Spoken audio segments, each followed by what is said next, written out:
Assalamualaikum warahmatullahi wabarakatuh.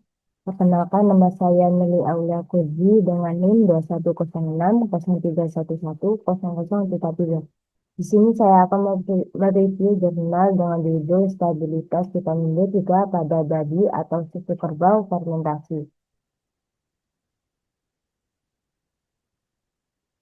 Ini yaitu pendahuluan. Kekurangan vitamin D adalah masalah global yang berisiko menyebabkan osteoporosis, penyakit jantung, diabetes, maupun kanker. Vitamin D sendiri dapat diperoleh dari sinar matahari, makanan, suplemen, maupun fortifikasi makanan.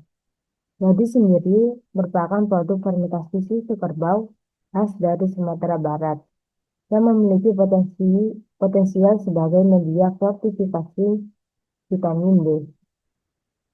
Tujuan dari jurnal ini yaitu untuk mengetahui stabilitas vitamin D3 dalam daging selama 30 hari penyimpanan dan menganalisis efektivitas penambahan langsung dari vitamin D tersebut terhadap daya tahan zat gizi tersebut dalam media daging.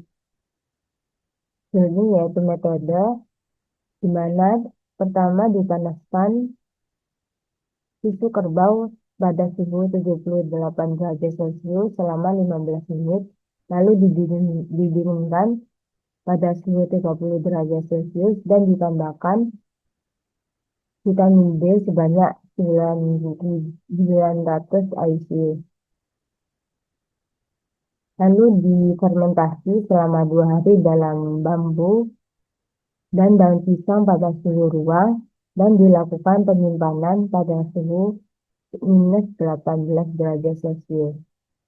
Selanjutnya dibuat standar vitamin D3 sebanyak 1000 mg per liter, yaitu dengan cara kolekalsiporeol sebanyak 20 mg dilarutkan dengan metanol hingga mencapai 25 ml dan lalu dihomogenkan.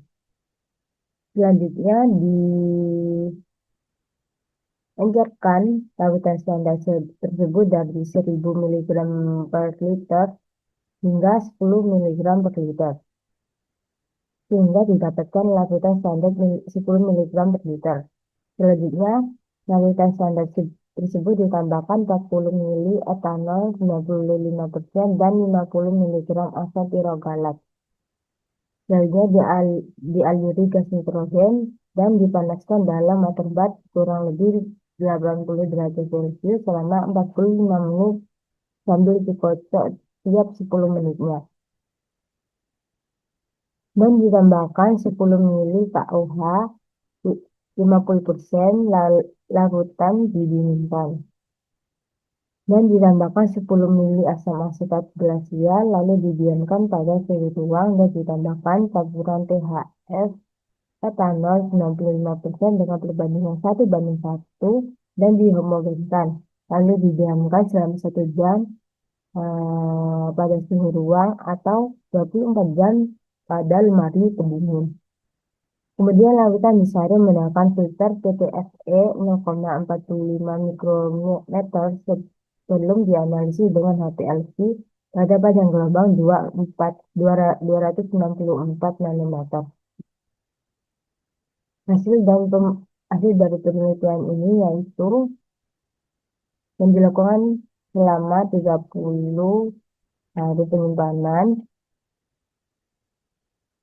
didapatkan di mana P itu uji critical value atau nama penyimpanannya, dan P1 yaitu uji Whitney, di mana pada hasil ini tidak ada perbedaan signifikan kadar vitamin D3 selama 30 hari penyimpanan.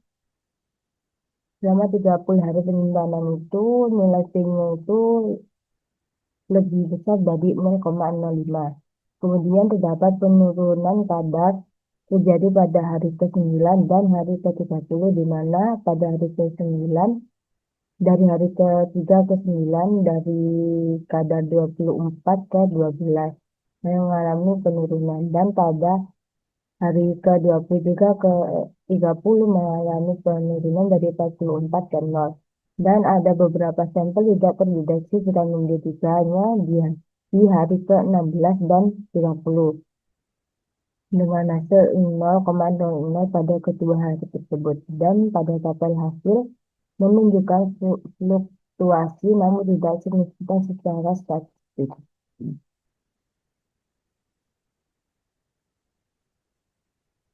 Selanjutnya adalah kesimpulan. Vitamin D3 pada adadi tetap stabil selama penyimpanan hingga 30 hari. Dan terjadi penurunan kadar pada hari ke-16 dan ke-30. Namun tidak signifikan secara statistik, di mana itu lebih besar dari 0,05. Kemudian penurunan kadar kemungkinan disebabkan oleh vitamin D3 yang tidak terdeteksi pada beberapa sampel. Dan teknik penambahan langsung kurang optimal dalam menjaga stabilitas vitamin D3. Sekian presentasi dari saya. Terima kasih. Wassalamualaikum warahmatullahi wabarakatuh.